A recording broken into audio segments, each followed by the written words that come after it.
So the Bazingara. Sheldon. Yeah, young Sheldon was born 1,500 years ago. Sheldon the Conqueror. Yeah, young Sheldon the Conqueror. Yeah.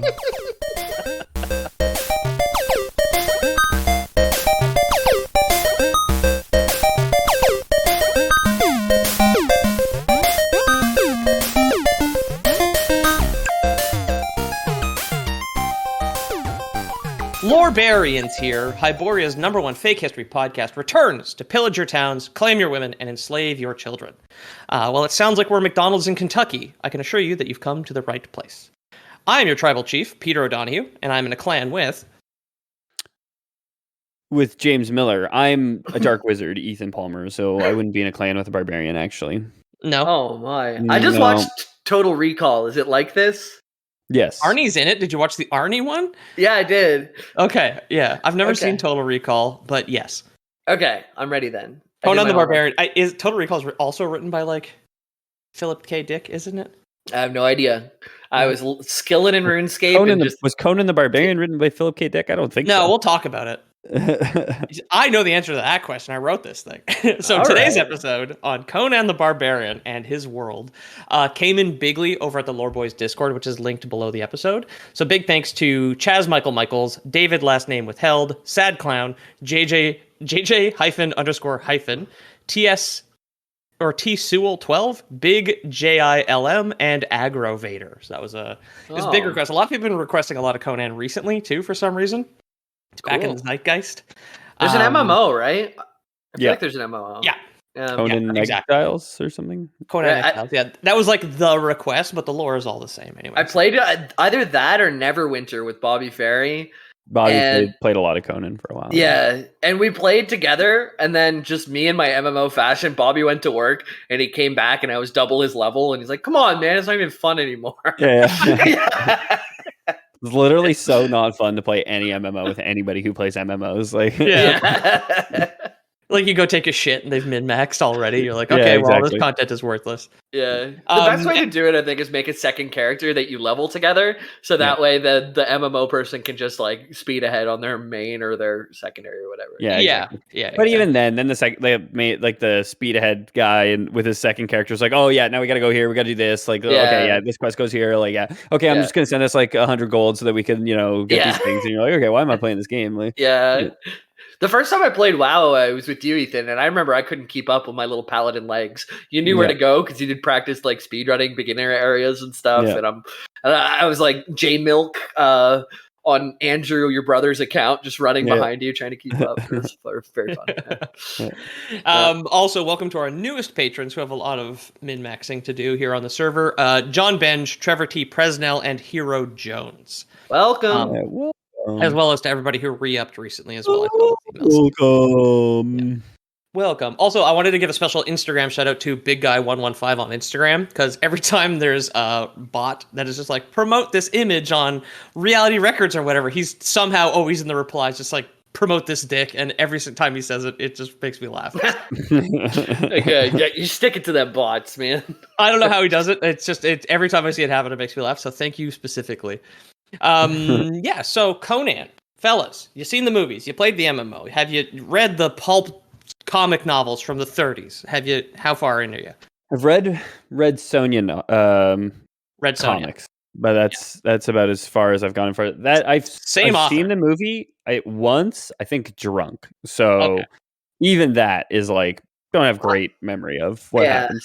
Movie I haven't seen. Like, I watched the clip you sent to us, and then I was like, well, I'm putting this on my RuneScape skilling list because I do want to see this movie. And I've been consuming a lot of video content lately. So I will watch the movie probably tonight after the episode. So the only line I remember is to hear the lamentations of their women. Yes. To see them driven before you, to hear the lamentations of their women. Yeah. I know that. Destroy your enemies. It's like the prayer to Conan's primary god, which is Crom, which we'll talk about later on in the episode. Right. I know a buddy of mine who does a serviceable Arnie impression. Once in a while, we'll just be like, Crom. Crom backwards is Mork, so he's actually Robin Williams. It's Morok. Oh, no, it's Mork. I should have trusted my instincts on that one. It's like Chrome. I think I've seen the full first movie. There is a Conan 2 with Arnie in it, which I've never seen. I've seen the first movie. I've never played any of the video games, and I did listen to the Hyborian Age, which is where much of this episode comes from, because thankfully the author was bored, I guess, and wrote a bunch of his own lore. So this is straight from the tap. Nice. Lore right here, straight from it, which I thought was very cool. The Hyborian Age, I found actually generally quite boring. It's probably just the audiobook I listened to. So if you can find a different, more like a better narrator, it's only an hour long and it explains a lot of stuff, which is pretty cool. And it's like the actual writings of the author. So I listened to an hour of lore. How could anyone do that? Sounds fucking exhausting, man, honestly. Yeah. Throw that shit in the garbage. So we're going to start with a little bit of real history on this one. So Conan the Barbarian, like Red Sonja, was created by Robert E. Howard and published in Weird Tales in 1932. Weird Tales is the same publication who published Lovecraft's work, as well as Ray Bradbury, among other people, but these are just the two names that I recognize. Cool. And they're both very famous, very popular sci-fi or science horror authors, whatever, right? I didn't realize that Conan was from the 30s. Like, I remember it much cooler. Like I remember crossing paths with that trivia somehow a little while ago. I think when the request for Conan started coming in, I was just like, yeah, like I'm down to watch a goofy 80s movie, and then like punching it in, and it's just like original publication, like September 1932. I was like, what the fuck? Okay. It took them 50 years to make a movie? He's from the 30s, is in written in the 30s, or Conan is like... It's written in the 30s. Is getting the lamentations of the women from the 30s. Okay. No, it's not set in the Dust Bowl. Or to hear the lamentations of their flappers. Yeah. You've got like the Huns on horseback chasing down like an empty boxcar train so they can get to fucking California. Yeah. Like jumping, like throwing their suitcases off their horses into the train and then jumping off the horse to get into the car. Dude, I was thinking Tom Joad with his shirt off and rippling muscles and a shovel in his hand, held like a fucking Zweihander. My history's so bad. I had 0 pulls from the 30s. I'm like, I don't even know what happened in the 30s. It was the Depression. The rise of the Nazis. I mean, that Hitler coming to power a year later. I know it's pre-World War II. It started in 39. Well, I guess when you consider when it started, like they started invading people in the 37, I think, and then like war between everyone kind of kicked off in 39. And then the depression was the entire decade, which started in 1929, right? Band of Brothers, except Conan's in it too. Yeah. All right. Hell yeah. There's that Scottish guy in World War II, right? I don't know. I don't know. Look him up. He refused to Jack Churchill fighting Jack Churchill. The guy who fought with a sword, right? Fought with a longbow and a Scottish broadsword. He refused a gun. Wow. Do you know about the Polish bear Wojciech? Wojciech, yeah, exactly. Wojciech. Right. Yeah, would haul ammunition. Yeah, and he would eat cigarettes. Yeah. Honestly, a companion bear who ate smokes would not be out of place in Hyboria. So no, it's in Far Cry 5. Beast burger. Yeah, cheeseburger. Yeah, beast pussy. So, Robert E. Howard's life ended quite tragically when he was only 30. He died in 1936. And a lot of the biographical writing about him touches on his mental health and how back in the 30s they didn't exactly take that super seriously. It didn't exist. Everyone is happy all the time. If you ever talk to anybody from I don't know the 30s. Yeah. I read the Wikipedia page for Shell Shock recently. It's not very pretty. I don't recommend it. Okay. Yeah. How did that come about? Probably after I watched Band of Brothers and freak out. Yeah, the Pacific has a little bit more of that because it focuses on a smaller cast, I guess. Anyway, It's not about that. Not about World War II. Not about Steven Spielberg today. Okay. Yeah. Anyway, and also, good thing, I mentioned Lovecraft. You don't need to do as much of a be careful what you read thing with Robert E. Howard. He, other than like outdated anthropological terms, was not terribly racist, even for the time, and like created Red Sonja, who is, I think, supposed to be like a proto-feminist heroine, basically, and he was very progressive compared to his contemporaries at the time. In listening to the Hyborian Age, the word savage is used over the course of 61 minutes, probably 8,000 times. but he really uses it generally as anyone who uses primitive technology. And a lot of the Conan nations are based on European nations, so it's less of a like colonial problem, I guess. It's surprising that Red Sonja is the feminist and not Blue Sonja, but that's... Is that like a pill thing? He's got like a Red Sonja and a Blue Sonja. It's like, you need to choose, Neo. I thought Red Sonja was like a communist movie. Was it? Yeah, so Red Sonja of Rogatino is a gunslinging warrior woman of Polish-Ukrainian origin with a grudge against the Ottoman Sultan. Yeah, there you go. She has the eponymous red hair and fire temper to match. It was revealed in the narrative that she was the sibling to the favorite of Suleiman himself, the Ruthenian harem girl Roxolana, who ended up marrying him as his sole legal wife. Howard's Red Sonja had no connection to his Conan the Barbarian character. Roy Thomas and Barry Smith in Marvel Comics' Conan the Barbarian title transposed Red Sonja into the Hyborian Age. Yeah. So when they were creating Conan the Barbarian based on Howard's work, they grabbed this character and from an entirely different canon or like an entirely different fiction and just put her in Hyboria, I guess, because they thought it was cool. cool. So what's really great for us in the lore business is when your source, born in 1906, also did some like DM prepping himself for his like D&D campaign, because the Hyborian Age, which all of this comes from, like I mentioned, was just written by Howard himself. Nice. So like a lot of this comes directly from it. It was written sometime in the 30s and published after he died. There's even a map from the 50s drawn by David Kyle, which is the first image you guys can pull up, so you can get a general sense of the shape of the continent.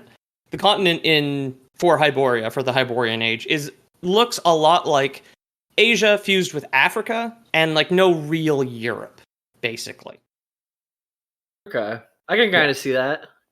Yeah, there's other ones as well that are available if you want to take a look there. It's like there's no like archipelago. There's no like it's all explained as to why everything's a different shape, but yeah. So, Conan takes place on Earth during a forgotten part of history somewhere around 12,000 years ago. Robert E. Howard's scholars, which exist and like follow up on all of his writings, debate that the setting of Conan could be anywhere between 12,000 and 35,000 years ago.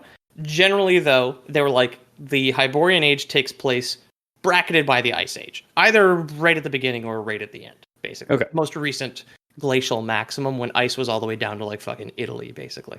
Yeah. It was like North America was under a kilometer of ice.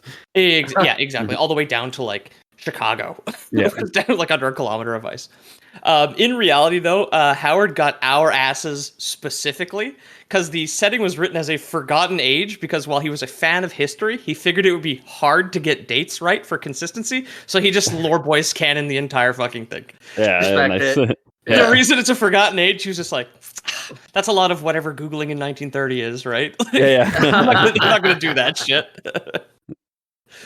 So the Hyborian Age essay starts with the cataclysmic ancestors during the Thurian Age, which I wanted to give a trophy for the best proto-civilization. So like whatever, the ancients, the precursors, that's done. Gold medal goes to the cataclysmic ancestors. That was a very dense sentence. The cataclysmic ancestors during the Thurian Age. During the Thurian Age. Okay, a lot of new words. Okay, got it.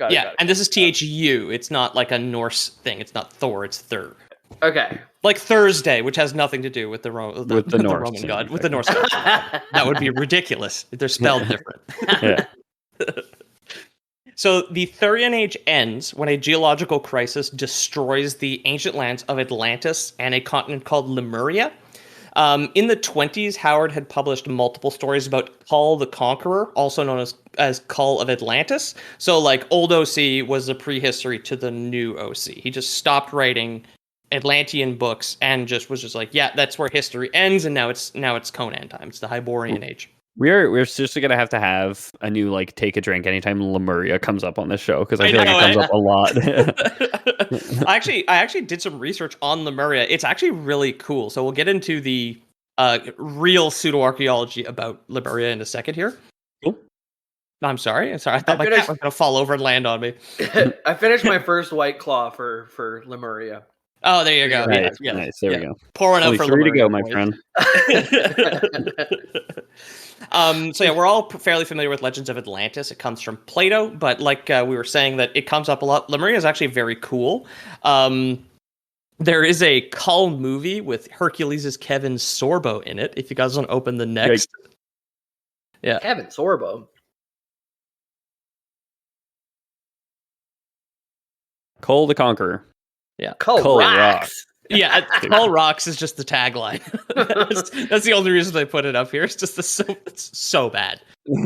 This film was a massive bomb, and I did not know it existed. I've never heard of it before, but yeah. Kevin Sorbo is also a piece of shit online. So yeah, he got pilled. Speaking of pilled, he's like he's like hard into Q. Yeah, he went crazy. So did Jim Caviezel, the guy who played Jesus. In the Jesus is pilled.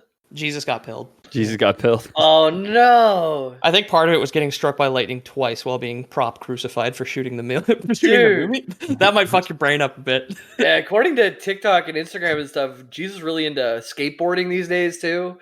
And Creed. Cool. It's Pearl Jam. Oh, they just show clips of Jesus in Skate 3 doing Christ Air with Even Flow playing in the background. Okay, that's it. Yeah. Sorry, it's very cool. Even Flow. I won't start. Yeah. I also thought one where like Jesus was grinding on Starscream from the Michael Bay movies, like the jet robot. Very cool. So it's like all this crap all thrown together. Yeah. Lemuria was suggested to be a sunken. Now this is also canon. Like it is a sunken continent within the Hyborian Age. It's still relevant, right? But it was suggested to be a sunken continent in the Indian Ocean, connecting Madagascar with India. This was proposed by English zoologist Philip Sclater in 1864 as a way to explain why fossils of lemurs were both in India and in Madagascar, but nowhere in between. Pete, I gotta say, you said a word wrong because zoologist. You never let us get it through it without catching it. So I gotta get yours too. Zoologist. I got that zoologist. Yeah. So Lemuria is specifically named after lemurs. That's where the name comes from. That makes sense. Is named after lemurs because he was like lemur fossils Madagascar, lemur fossils India.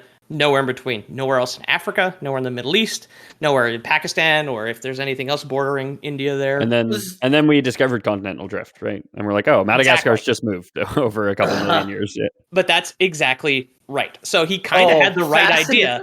He was like, hey, they must have been connected. Sorry. What about Fast and Furious 15 Continental Drift? And they do like so much drifts that the whole like North America moves into Russia. The family's got to drift so many cars. We shift these tectonic plates. Yeah, you've got like The Rock with just like chains over his shoulders, and everybody else with like the hitches strapped to whatever the seabed that they've sent Tyrese Gibson to with whoever the new actor in the movie is, right? And they have to move an island.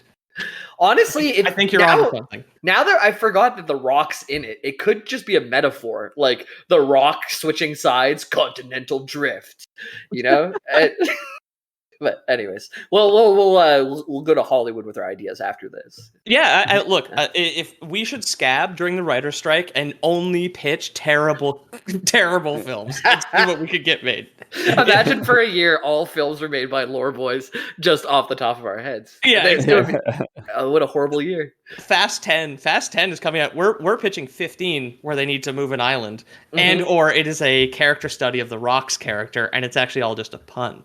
Yes. Right. Yeah, it's Fast 15, but we can also just skip 11 to 14 if they want. Yeah. If they want to just greenlight this bad boy and get it through. Then, Apple did it with the iPhone, right? Probably. They skipped one of the numbers. I don't really know. You're thinking of Windows. I think they went to 10 from 9. No, Windows 8. Windows went from 8 to 10. Well, Windows went from 95 to 2000 to ME to XP to 7 to 8 to 10 to Vista to 10. Oh, Vista. 7 to Vista to 8 to 10. Yeah. I think Vista 7, 8, 10. No, it was XP to... Oh, maybe you're right. I feel like Vista was before. Because I remember people sticking on Vista while I was on 7. But that's wild. Why would you... I mean, I stuck on XP for a long time and didn't go to 7. XP was bomb, yeah. Yeah, I went from that to like the Duo. Anyway. Yeah. What's his name here? Philip Sclater never upgraded his operating system, but he was on the right track because continental drift wasn't generally accepted until the 1960s. So 96 years later, But Madagascar and India were indeed connected at some point. India was a massive island which slammed into Asia, creating the Himalayas.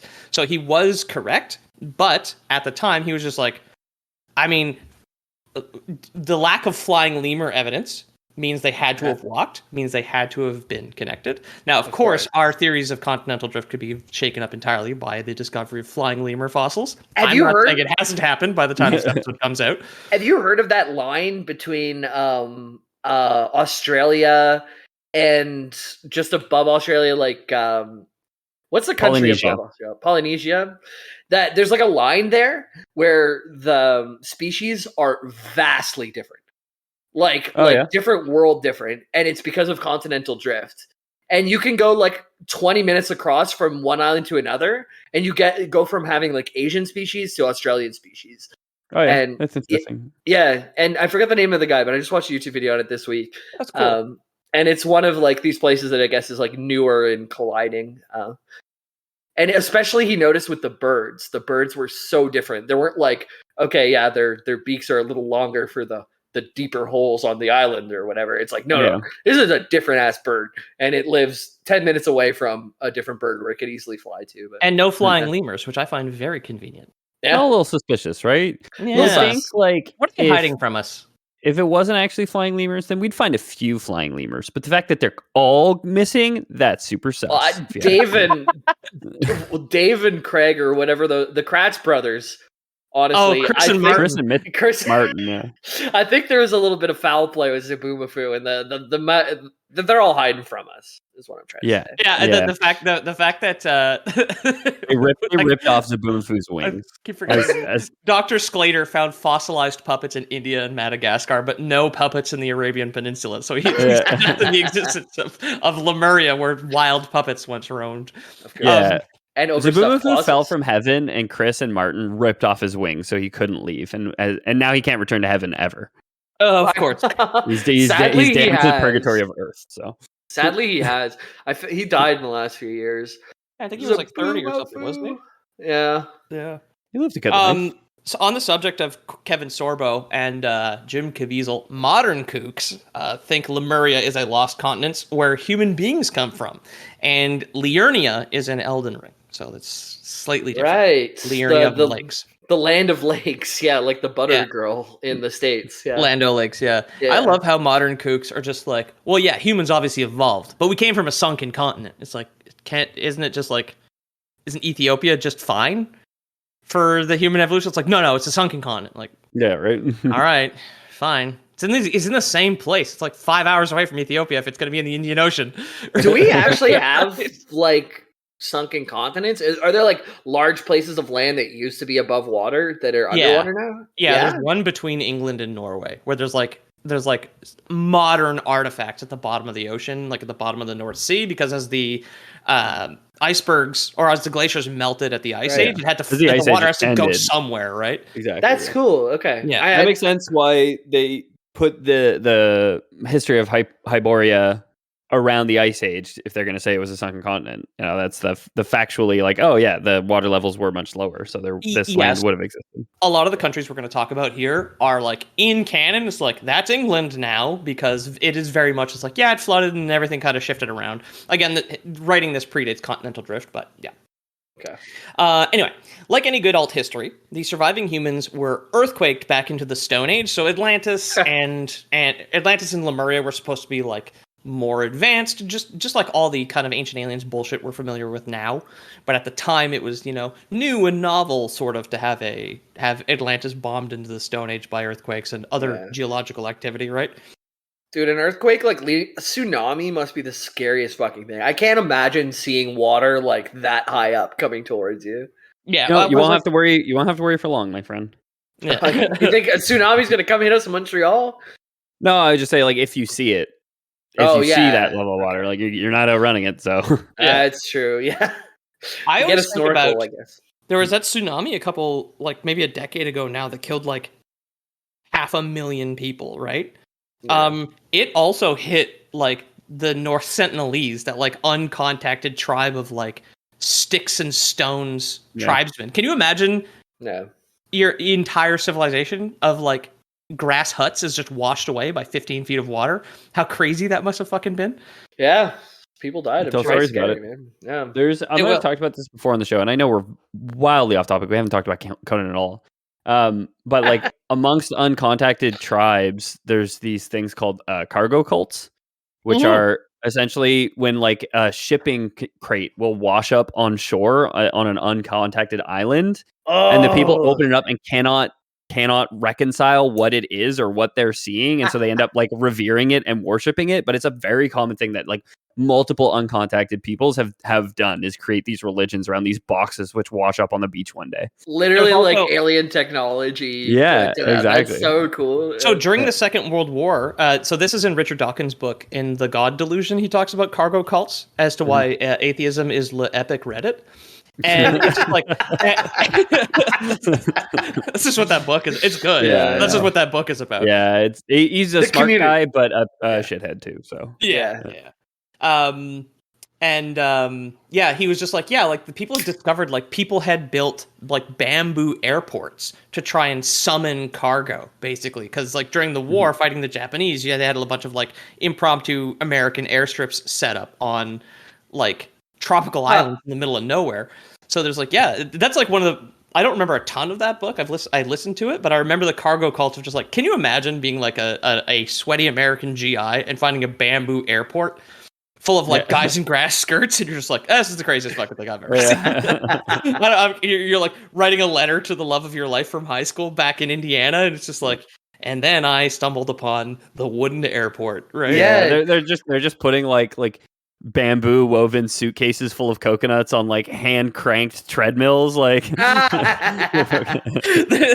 they're like irresponsibly handling like woven wicker suitcases and like having disputes at the airport at customs. Yeah, exactly. They're random selecting Muslims to go behind. They've got like bamboo TSA. He's like waving a palm frond in front of your pockets. You got to dump out all the seashells into a bucket. Nobody's wearing shoes, but they're making everyone take off their shoes. Everyone's got like banana leaf sandals. Okay, can we talk? Can we talk about Conan the Barbarian? Can we talk about Hyboria? We'll be here all day. I know. Sorry about that. That's just a good bit. So, humanity, using their bamboo airplanes, humanity spread out all over the Earth after being earthquake back to the Stone Age. So they definitely got back into like technology and whatnot. As they migrated north, they encountered and warred with large furry white apes.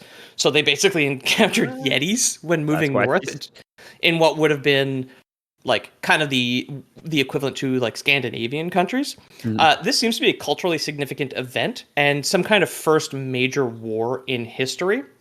So this is like the pre-Hyborian Age. This comes after the cataclysmic ancestors and moves into the pre-Hyborian Age before they officially name themselves. After 1,500 years of migration, these nomads would become known as the Hyborian ancestors, the people who seeded the modern cultures within Conan's history. The name Hyboria comes from the religion's primary deity, Bori. Okay. In reality, Bori comes from the name of a great tribal chief who had just been deified through the oral tradition. So these people didn't have writing. So every time they would retell the story of like Bori the Conqueror, the greatest chief who ever lived, they'd sex it up a bit for their, when they're off topic around the bonfire talking about cargo cults and shit. Yeah, sure. They're just making Bori cooler and cooler until he is eventually deified, and then the entire culture takes their name from him. Bori eventually, Bori found this great box which washed upon the shore and opened it. Bori, approached this great box and greeted his fellow tribesmen and opened it.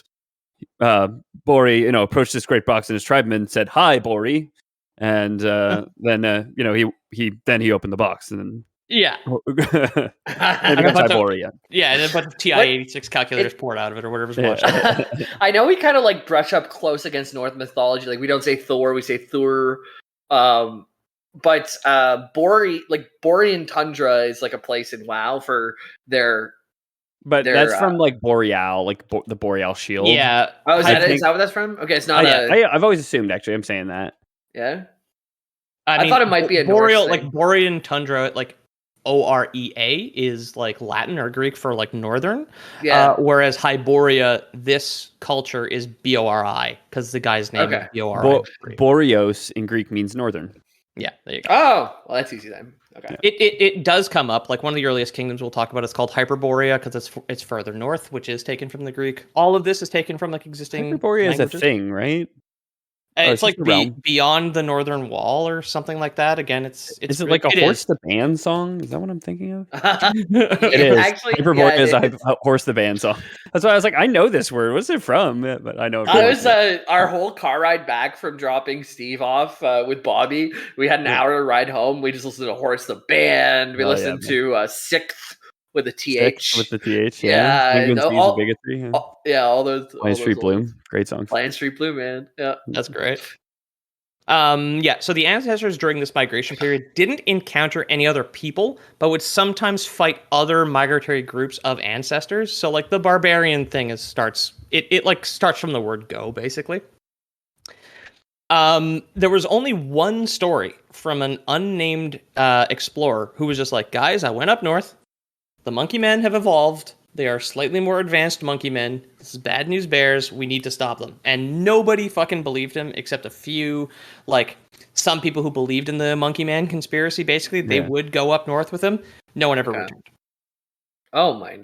Here comes Will Smith talking about the robots again. Yeah, exactly. Get my motherfucking Yeti out of your mouth.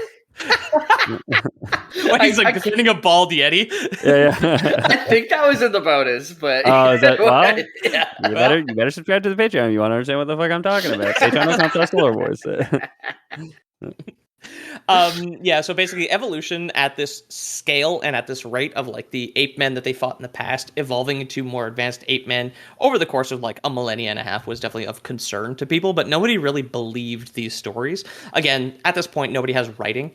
Yeah. So a lot of it is just like, oh, come on, man. We all know Bori was just some tribal chief, not actually a god, but like monkey men? I don't think monkey men? I don't think so. Yeah. Jane Goodall went to the north. Jane Goodall goes to Hyperborea. Live among the ape men of Hyperborea. Just doing research. So he did get a small band of people to go up with him, and they all disappeared. Whether they froze to death or were killed and eaten by ape men is unknown. The migration south was described as leisurely, and this seems to have allowed them to develop agriculture and farming.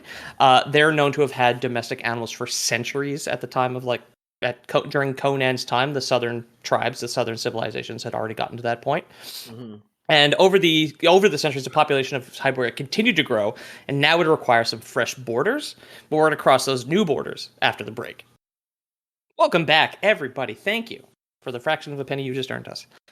So this overall need for more moves us into the Hyborian Age itself. So this was like the cataclysmic ancestors into the Hyborian ancestors. Now we're in the age itself, baby. This is the real shit, right? This is where the larger tribes started to merge and organize and form the first known kingdom that I was talking about, which is called Hyperborea. Again, this is taken directly from the Greek for beyond the north wind. On the Hyborian map, the continent is unnamed, by the way. That's that's why we just call it Hyboria. The Hyperborea, the kingdom, is where like Russia and Siberia would be on this like condensed map of Eurasia and Africa. So it's very much up north. So this was a time of expansion, and interestingly enough, since it took 500 years, like later migrations of people out of Hyperborea would conquer old tribal colonies and then absorb their cultures into their own. So it was a lot of like Hyborian people going out and conquering barbarians that they were technically related to that had been out for centuries and forming their own culture. So the cultures often merged. A lot of the Hyborian Age essay, if you listen to it, is about the mixing of cultures and like how this is very, I guess, as a student of history, it's a very like Persian Empire thing, or a very like Roman Empire, or any of those ancient empires where it's like, 10,000 people from 10,000 tribes are all now, all being commanded under Xerxes and like mixing their cultures and food and all that Prince stuff. Prince of Persia lore too, right? When, dude? Prince of Persia lore when? Nothing's stopping you after Conan, clearly. One of the original Prince of Persia games are like pretty dated now, right? That seems right up my alley, though. The originals or like the original that you played? Sands of Time. Yeah. Because there was I don't know, like if you wanted to get into it now. There was GameCube era games that you probably played, and then there was like probably like an Atari 2600 like games. You know what I mean? Okay. I don't know what they were actually talked about it on the Banner Saga. The OG Prince of Persia was rotoscoped, and I think it's from the 80s. But yeah. Wow. Anyway. Okay. Well, another episode, another day. Exactly. For now, we're still in Hyboria, right? Exactly. Yeah. Okay. In the midst of the age at this point. So, like I was saying, a band of conquering nomads would go out, then just be conquered centuries later and have their new culture absorbed by their great-great-grandchildren, which I think is a pretty cool concept as to like, he kind of uses it as a way to explain like why a lot of his characters are just like, oh yeah, I've got characters from all over this fictitious world that I've got, because the tribes conquer and mix constantly. Yeah. And it wasn't like, they didn't go and like genocide everybody. It was very much just like, okay, war's over. Give us your second favorite recipe. And it's like, okay, cool. Then they burn down the village, obviously, but they leave with, What's your second favorite recipe, Peter? That I have? Yeah, I know your go-to date is spanakopita. Spanakopita is a pussy getter, but I do something called noodle mush, which is where you take cheap pork chops and boil them in tomato sauce and diced tomatoes, and then take that out and then put noodles in there, which sucks up all the fat and juices, and then you dice up the pork and mix it all together, and then just like broil it in the oven in a pan. I just can't. Nice. My dad's is just 5,000 times better than mine, so I don't use it to. I use the spinach pie to fuck because I'm better. Sure, man. Little feta cheese gets everyone excited. It's also vegetarian, not vegan, so just in case, right?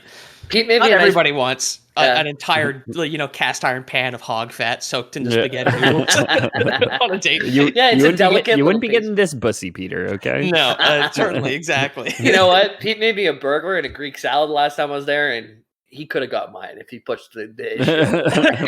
That's true. Those burgers. Wait till you try Spanakopita. Yeah. Next time, Jamie. Next time. You'll be showing him your butthole like a cat. That was on the break. Yeah. For the folks listening, I got a kitten, which I think I mentioned last week, but she's been in my arms the entire episode this time. Yes. Yeah. She's falling asleep right now. Yeah, she's a little sleeper. So while the cultural expansions took place, Hyperborea entered its Neolithic age, where the people began to build stone walls and stone buildings. The nomads, on the other hand, still used tents made of horse hide for some time until they also started to transition to being Neolithic and using stone technology. Like a big chunk of it is like it's like some of this is also speculated to be, this is a bit of Lore Boys canon on top of Howard's already established Lore Boys canon. It's like, just in case they need to keep out the monkey men, right? Like, or they're building bigger castle walls. Like, no one's ever really seen them or anything like that, but just in case. Actual monkey men in Conan? Is that like the bad guy in Conan? Not anymore. Am I jumping the gun? During the Hyborian Ancestral Age that we covered, I think just before the break, there was like legendary conflicts of just like, if you go too far north, there's Sam Squanches, and they're gonna fuck you up, Ricky. Super advanced Sam Squanches. Yeah. Okay, so I guess we'll get to Conan and their bad guy eventually, right? Yeah, exactly. I mean, we'll get into like more conflicts, but yeah. So for the next 1,000 years, the Hyborians spread out west on their continent, only being driven back by the Picts, which are directly named after the Picts of our real Scotland. The Picts and like the what is this called here? The Pictish wilderness is like a impenetrably savage wasteland. Basically, like no one can conquer the Picts. These Scotsmen are too crazy, and we can't fuck with them. We're constantly pushed back. Motherfucker went into World War II with a fucking longbow and a broadsword. Yeah, man. Exactly. Yeah, that's my blood, brothers.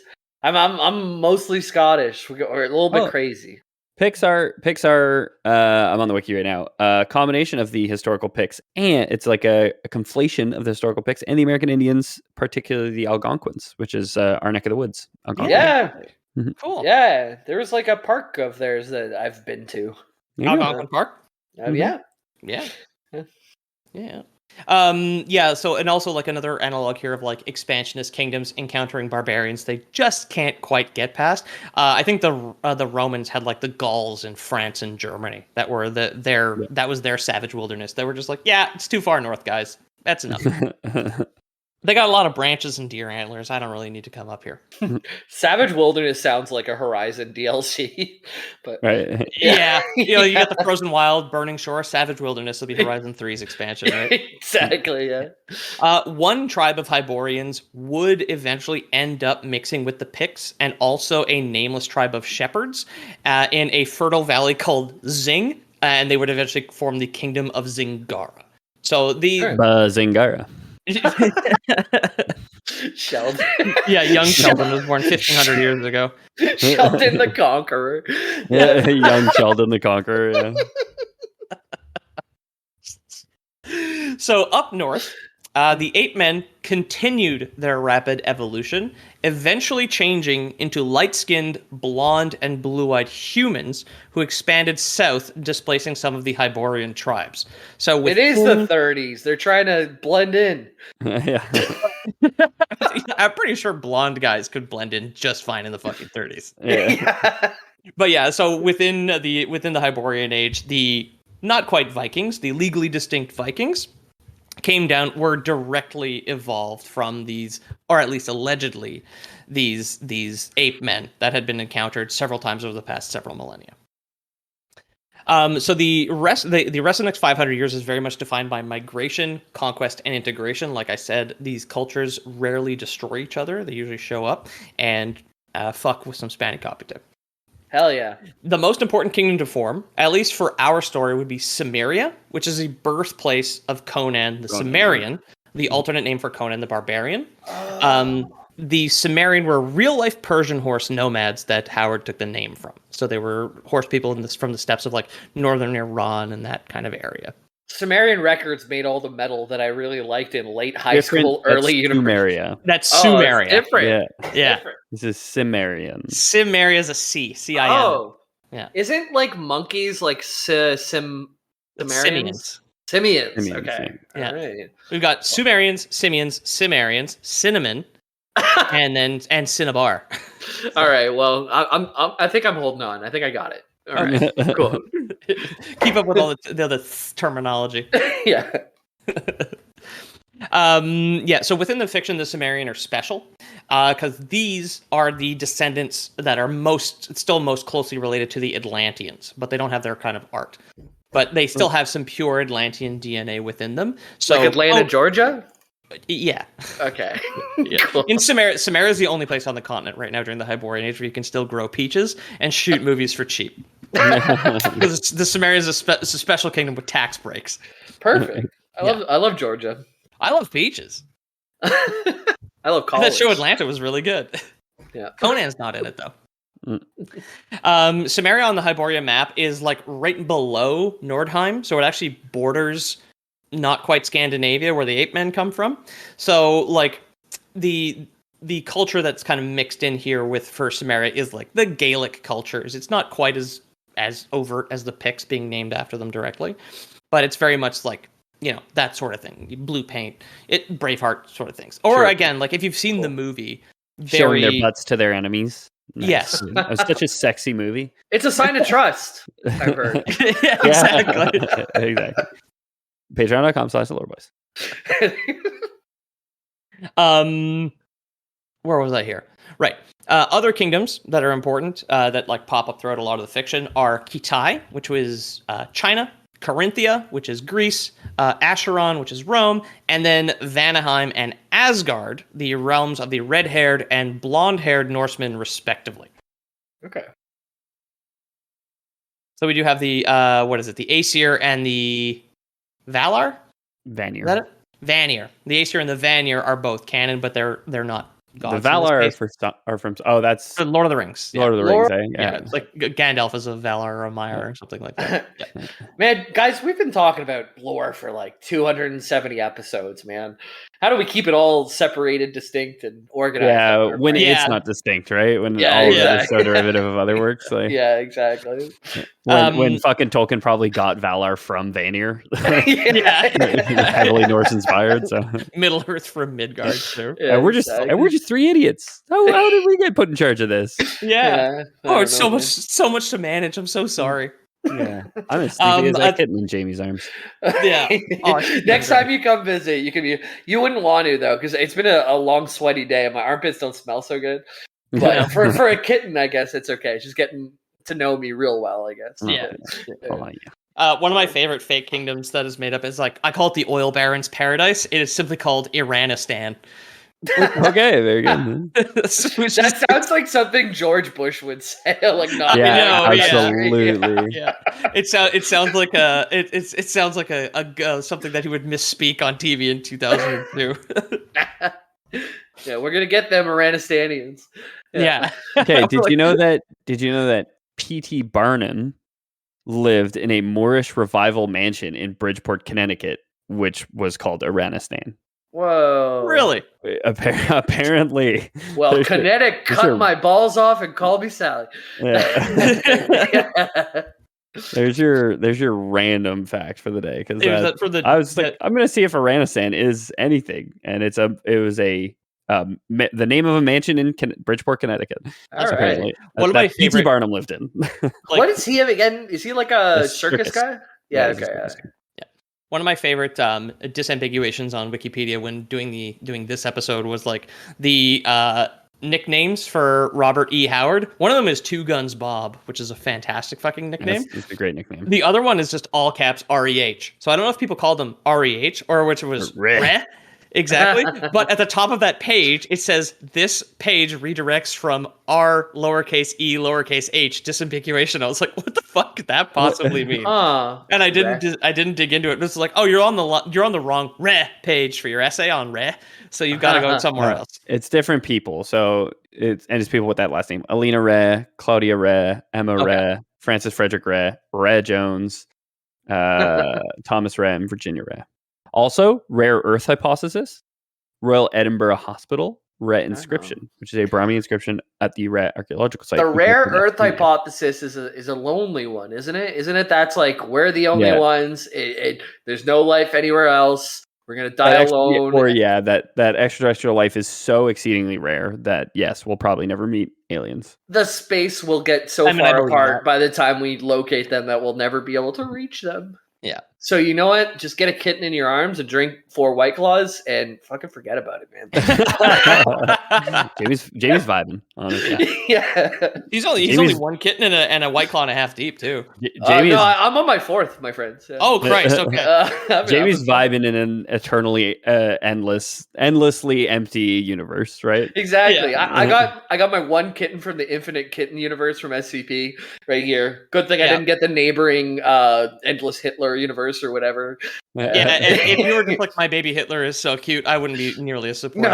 No one's empathetic towards that kind of thing, but everyone loves kittens. Yeah. So as culture spread out, them and their kittens, I guess, they also brought with them religion. So necromancers. So magic is also real in this universe. We're not going to get too much into how it works at the moment. But necromancers, like the main villain of the 80s movie, named Thulsa Doom, worship Set, the serpent god of death. His homeland is Stygia, which is an Egypt-inspired kingdom along the river Styx, which completely replaces the Nile within the fiction. It's the same fucking place. I've heard that in other fiction too, right? Like Stygia's. We would have talked about it in like Dante's Inferno because the river Styx isn't there. Like it's like of the river Styx is Stygian. And like the Stygian abyss is something as well from Lovecraft, I think. So also in nonfiction, like it's real. Like in history, it was there too. Yeah, I mean, it's if mythology is nonfiction, which it probably is at the bookstore, but also like fake history or like stories, right? So, Set is also like a real Egyptian deity, right? So I have that here actually. I'm sorry. Yeah, right. So his homeland is Stygia, right? Thulsa Doom is not actually from any Hyborian Age stuff. They pulled him from older works of Kull the Conqueror and put him in the movie. And in the literature, in the Kull universe, so that would be during the Cataclysmic Age with the ancestors, he was from a different place called Grondar, which, I don't know, is very goofy sounding to me. It's a very good barbarian name for somewhere. Yeah, because like Grognak is the Conan analog in Fallout, right? Okay. So Grognak the Barbarian is like the melee skill book, is you read the comic and then you can hit people with a rock better. Right. Oh, yeah. And there's like you go into like a comic shop and there's a weapon under a display case that's like one of the best melee weapons, right? Yeah, it's Grognak's axe or something. I think so, yeah. And you can get his loincloth too, right? It's been a while. Yeah. It's been a while. The art from a lot of the stuff in the 20s shows him as like a skeleton in a black-hearted robe, whereas in the movie he just looks like the last image I sent you guys, which I would love for you to pull up. Last image. Oh yeah, I mean that's classic 80s. Heavier set guy. Lazy eye. He's got bangs, great bangs going on. Exactly. Oh, sorry, I just finally got to it. He's got snakehead pauldrons. He's got the snake body coiled as his breastplate, and he's got 2 swords belted to his hip, each with snake hilts. Yeah, and snake. He looks like a female character that I've watched recently in a movie that I can't put my finger on. So it's James Earl Jones, the voice of Mufasa and Darth Vader, and he's straight up. Yeah, it is. Is he doing whiteface? He looks so pale. I think it's just like bad 80s camera or like just shitty lighting. This is my favorite picture I found of him because it does look like James Earl Jones wearing like a Nicki Minaj wig.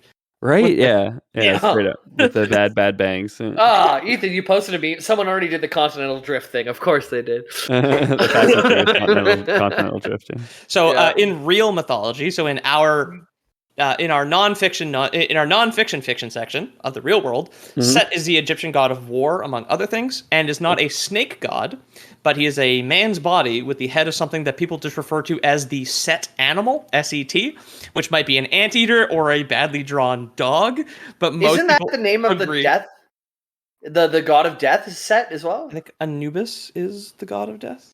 Oh, I thought you just had one that was named like Set or something from someone. Okay, so in Hyboria, Set is the serpent god of death, which is named after the Egyptian god of war. But the Set head is different. It's our Egyptian mythology Set is just called a Set animal. So there's a crocodile guy and falcon guy, wolf guy, all that stuff. And they're all drawn a specific way. No one's been able to figure out what the Set animal is supposed to be. Some are like, it's kind of an anteater because he's kind of got like a long nose and big ears. So if you see what like an anteater looks like, or some people are like, it's a badly drawn dog. It's a dog for sure. I'm looking Egyptologists are like, I don't know. It either doesn't exist or is extinct. And they just refer to it as the Set animal of whatever it was. All right. I think it's a dog. You tried drawing a fucking dog in stone. I mean, they did with the jackal guy. With Set, there's something called set point theory in weight loss that everybody has a set point of weight, and you're gonna have more resistance to get to a lighter or a heavier weight than that. So like I'm a little bit bigger than you two. So in theory, to the set point. My set point is here. So I'm always going to have to struggle to be a thin boy for the rest of my life, according to this theory. It's a depressing theory, honestly. Yeah, sure. Yeah, it's like, why can't you just change your lifestyle? What animal is it based on? I think it is based, in my case, on a small bear. In your case, an otter. And mine, a little gay boy at a nightclub. Yeah, exactly. It's our radio show. The wild forest twink, which is actually it's actually a kind of weasel. Hey, this pussy fucks like an animal. It's been a long time since we referenced that, so that's you got a couple of slices of spanakopita in you, yeah, man. That was our old. You said this was vegetarian. That's our old radio station idea, guys. We're gonna be bear, otter, and the twink. Driving 5. Yeah. Well, we got twink weather. That means we're all getting out to the beach, right? It's gonna be wet. Okay. So the main god during Conan's time now, so this is again towards the modern Hyborian Age where the fiction takes place. The main god is called Mitra. The worship of which is very New Testament Christian, a lot of forgiveness, a lot of charity, a lot of good stuff. He's probably based on the Zoroastrian god of the same name, which makes sense, since Zoroastrianism is one of the world's oldest religions and has a ton in common with the newer Abrahamic ones, so Judaism, Christianity, and Islam. Wow. So there's a lot of stuff that overlaps with Mitra and Jesus specifically. followers of Mitra preach understanding and forgiveness, and they also have martyrs and missionaries. So you can see where the parallels are kind of come from, right? Yeah, for sure. Mitra is the primary god of the civilized Hyborians, replacing Bori. So they're still named after, like the age is still named after the Hyborians, which is named after Bori, but at this point they've replaced him with. And Mitra invented the metric system, I think. Yes. Yeah. Exactly. Yeah. And it's all like divided up into tens, which is pretty great. So you got exactly millimetras, centimetras, a one full mitra, which is like 3.3 feet. Yeah, you've got the god of the sea, the Litra. Yeah, exactly. Yeah. That's good. I like that. But I feel like the Conan civilization, like however they divide up their weight is actually to be important. Because they care about weightlifting. It'd be kilograms or something like that. Kilograms. Yeah. Litra kilogram. Oh, very good. One cubic kilogram is the same weight as 1 cubic milliliter of water. Right. So Mitra is the head of a new pantheon, which we're not going to get into right now, but it is the civilized pantheon of Hyborian culture, right? Worship of Mitra is fairly subdued. There are no sacrifices and like no holidays, no Easter or anything like that. Shrines to Mitra are generally not decorated, and they're only represented by a single idol, which is generally a simple and kind-looking bearded old man. Nothing fancy. But officially, within the actual canon, Mitra is recognized as having no form whatsoever and can be represented by anything you want. He is represented by an Ankh in the Age of Conan MMO. That's a circle with a cross, right? That's like a cross, but a circle. It is the Egyptian cross with the hoop on top. Yeah, it's a cross with a head. Yeah. That's what shamans need to revive themselves in World of Warcraft. Yeah. And in the survival game Conan Exiles, he is represented as a bronze colossus. There's other things that show up in other fiction where he is most commonly shown as a phoenix, and then his idol is like a kindly old man. But Mitra has no actual form. It's kind of like a Holy Ghost, Father, Son, Holy Ghost sort of thing. Right? And Ankh was just like a cross that they wanted to hang up easily on the wall, I think. Yeah, exactly. Yeah, it solved a problem. Really. It takes 2 nails to hang a crucifix. It takes 1 nail to hang an Ankh. Yeah. Exactly. Yeah. During the Great Depression, and you can take it right. Not know happened in the 30s. There was a shortage of nails, so they had to invent the Ankh in the California Dust Bowl. The Ankh was invented when somebody asked the question: could Jesus hang a cross so perfect that even he could hang it with 1 nail? Oh yeah. Exactly. So throughout the games and different adaptations, since Mitra has no form, they're all canon. The Phoenix, the Colossus, the Ankh. Even Jesus took more than 1 nail to hang, huh?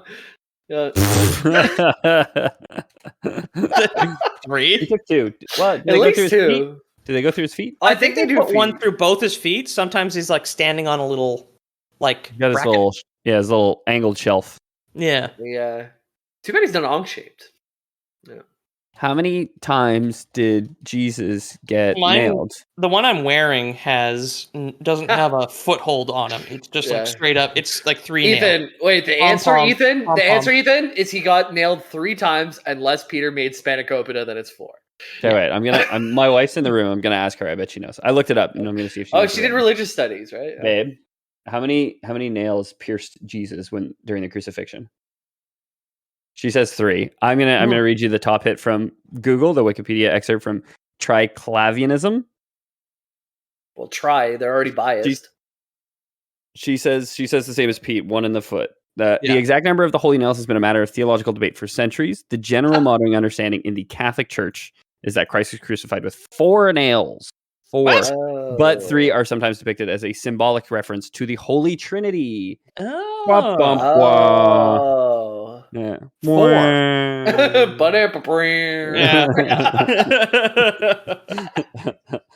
Wow. Okay, that's next time on Wheel of Pain. Like, isn't that a Conan thing? Buff in the desert. That is a Conan thing. Oh, that's great. Ethan made a good double entendre. Write that down. Someone write that down. I am. Someone write that down. Good. I won't. Yeah. But. You've got like the guys rotating the slave wheel in the desert, like Vanna White, like just like touching like the words. Or like you've got contestants. Yeah, you've got contestants. Tick, child slavery. Yeah, exactly. It's like a slave master like cracks the whip, like, all right, that's enough. Next shift or whatever. Like Conan looks down, his like peg that he's pushing is on bankrupt. Like, oh no, it's just a wheel of all bankrupt though. No, that's great art, Pete. Right, that one. Yeah, I got that. Don't worry. Yeah, the wheel of fortune out in the desert.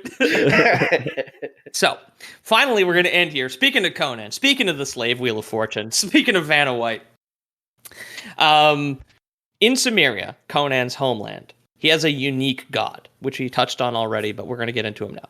We have Crom. Crom the cromulent.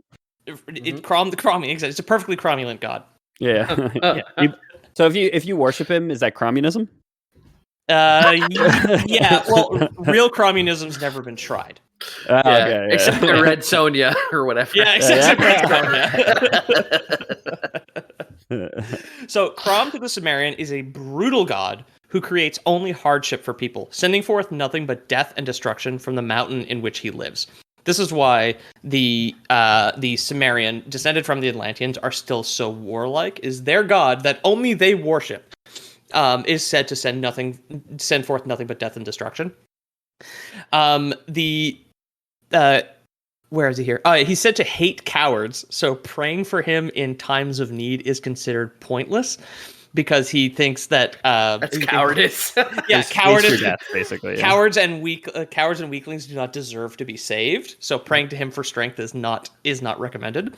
Nice. The barbarians of Cimmeria are enlightened. The mere existence of Crom is said to give men courage, free will, and the strength to fight their enemies and hear the lamentations of the women. Mm-hmm. Unlike the actual demons, fucking aliens, and other gods in the Conan stories, there is no fucking evidence whatsoever that Crom exists at all. But wait, have you seen Man of Iron? Where with Arnold Schwarzenegger, and he talks about his weightlifting career? Pumping Iron. Okay, that's it. Yeah. He's talking about it, and he's like, every day I go to the gym and I feel like I'm cromming. And he feels really good. And he's like, the pump is cromming. Can you imagine backstage at home at the gym, cromming everywhere? Yeah. Cromming into a sock. Yeah. Cromming into a crusty stock. Yeah. With the Cimmerians have a ritual with a cookie. It's a thing.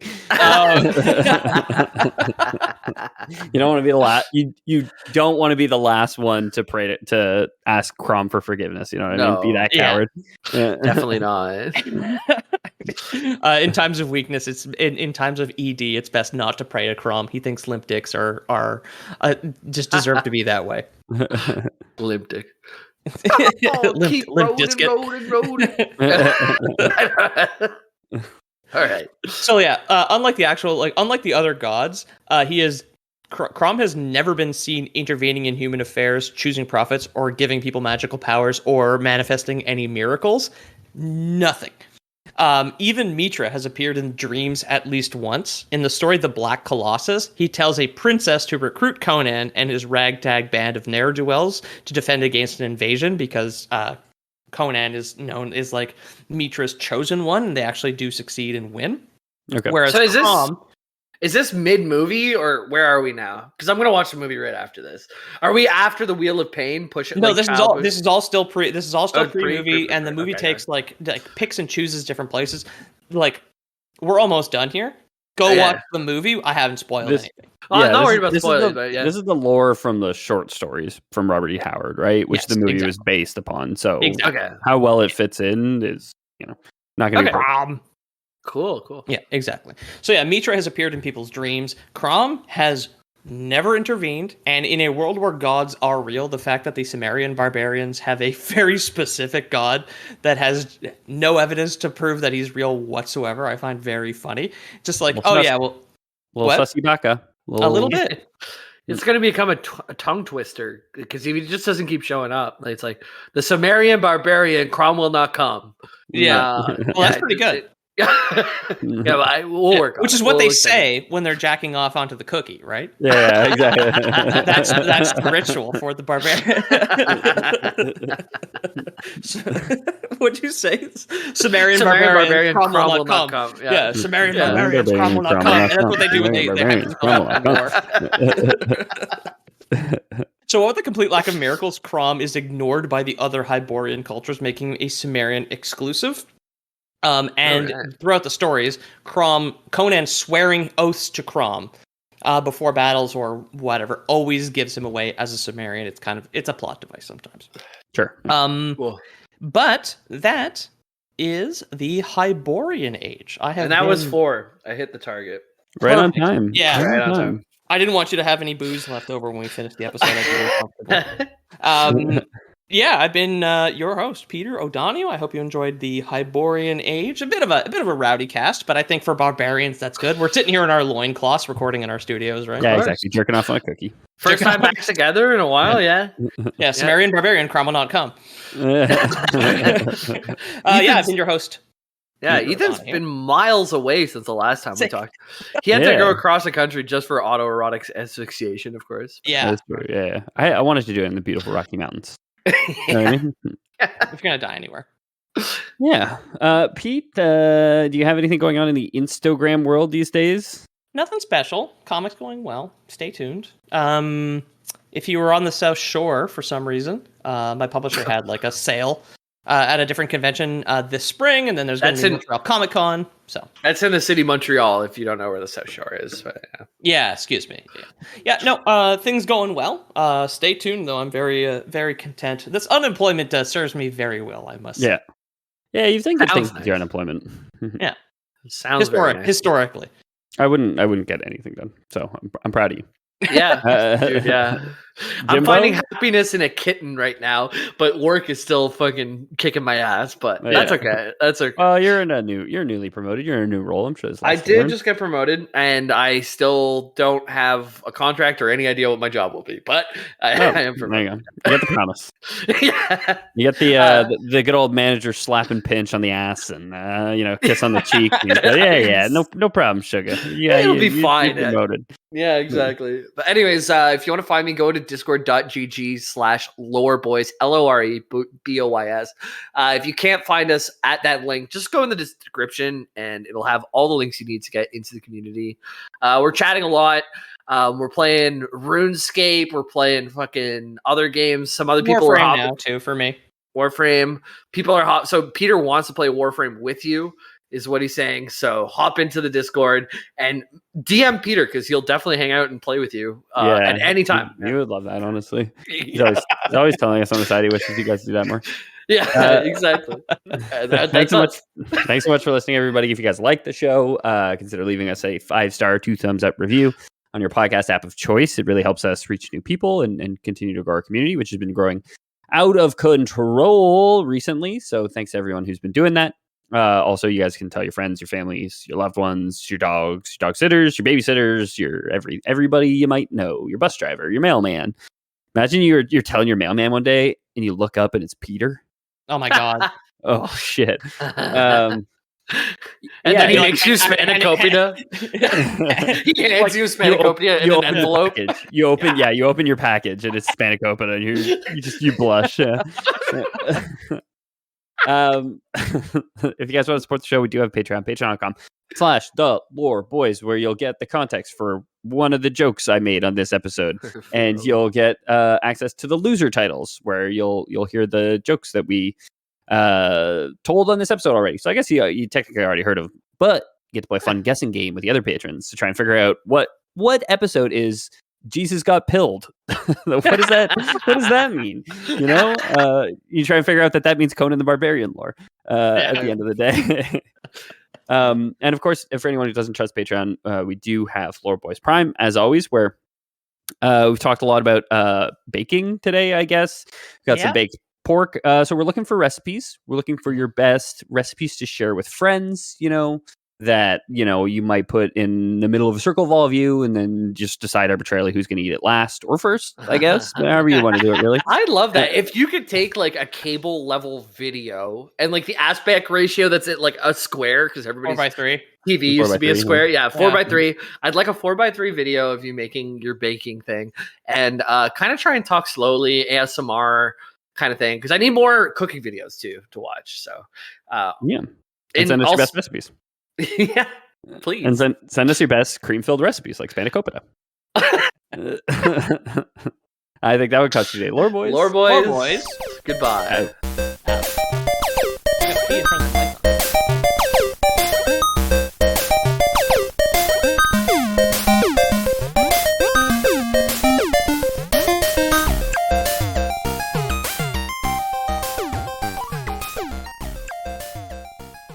You're gonna be a good cat, Dad. Mine's just on the chair behind me right there. You can kind of see her.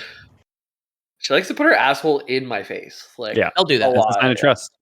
Yeah. Good. That's what they say anyway. Yeah. It's just like I trust this thing could pull me inside out, right? Like a sock out of the dryer. So I trust. Yeah. Do you ever get like those things like when don't mind fisting a cat, Peter. Don't do that. Do you ever get like so